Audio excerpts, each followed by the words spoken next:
Hello, this is an update on my New Year's resolutions video, which was the first video for this channel actually.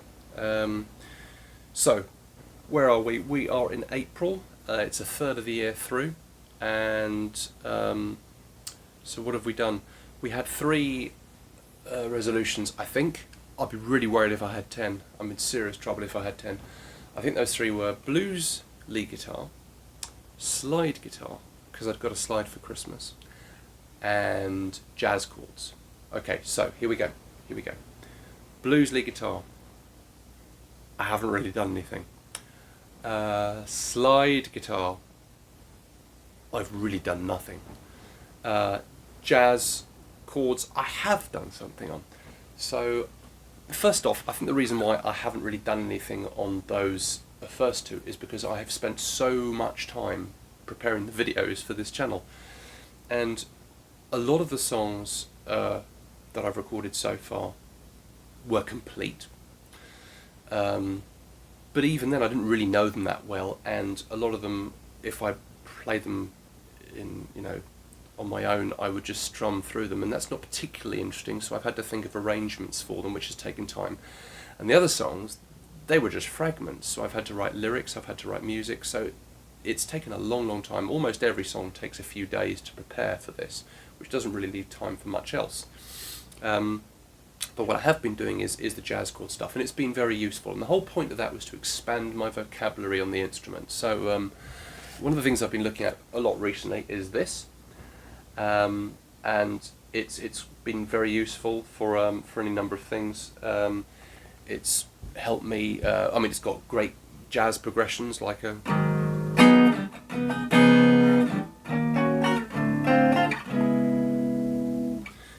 but it's also got alternate chord shapes, ones that I either had forgotten about or wasn't really aware of. So if I'm playing an E flat major 7th, I would usually go or, but I wouldn't do down there. Now why does that matter? Because if you are accompanying yourself on an instrument, most of the time you don't want the accompaniment to be the dominant thing, the focus is on. You want that to be the vocal. So you don't want the chords you're playing or the arrangement to really leap out. Sometimes you do. At various points you do want it to be striking, but a lot of the time it's got to be subtle in the background. And by and large, it's going to be subtle if you're changing your position of your fingers as little as possible.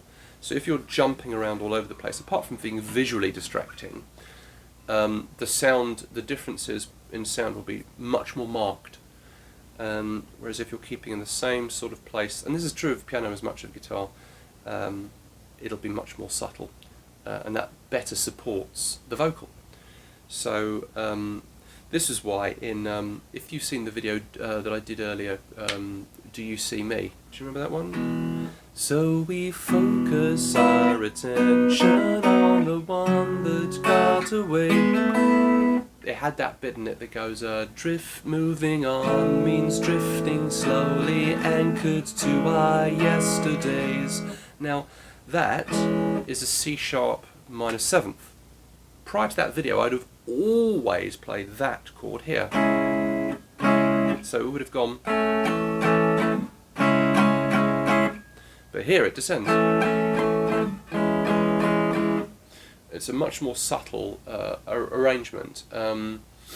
So that was something I just did because I didn't like that leap up, that jump up. So I thought, how is there another way I can play that that's just more subtle? So stuff like that book, just helping me to think of better ways to arrange songs. And I've gone through ones that I'm going to do in the future, and just looked at them and thought, I've had notes where I thought, well, of course I'll play that chord up here, but I'm thinking, well, no, actually I think I need to play it down here. And there have got to be ways of doing that. So that's really useful for that. So it just helps me to really rethink the way I'm doing things, which is great. It's all about that vocabulary to make the right kinds of choices. And there's a song that I'm planning on recording in about a week or so that has got, I've got the tune's all sorted, most of the words are sorted, I'll write a few more, but it's really the chords and getting exactly the right chord. And I found sort of 2 or 3 sometimes that work in exactly the right place and think, yeah, but do I want this, do I want that? So it's making those little choices, and sometimes you have different choices at different parts of the song, and sometimes you have the same tune and different chords behind it. Makes a big difference. So it's all good fun going through, and also another thing with the jazz chords is shapes that I'm just not used to playing, like E flat 6. I mean, I'm playing that really badly even then, just because I'm not used to making that shape. I make all sorts of contorted shapes as a guitarist, but that's one I just never play. So it's just, there's so much I don't know about chords, which is great. It's great. It's good to have stuff to learn. So the other thing I've been doing is Fender Play. Now, this is thanks to a suggestion from my brother Andrew, so thank you, Andrew.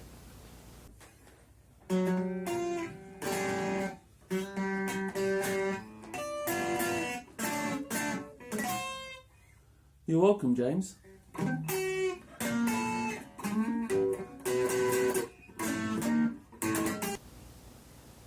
And so I have started to look at this, and basically Fender Play is, because everyone's in isolation at the moment, Fender have said, we've got this online program, we're going to make it free for 3 months.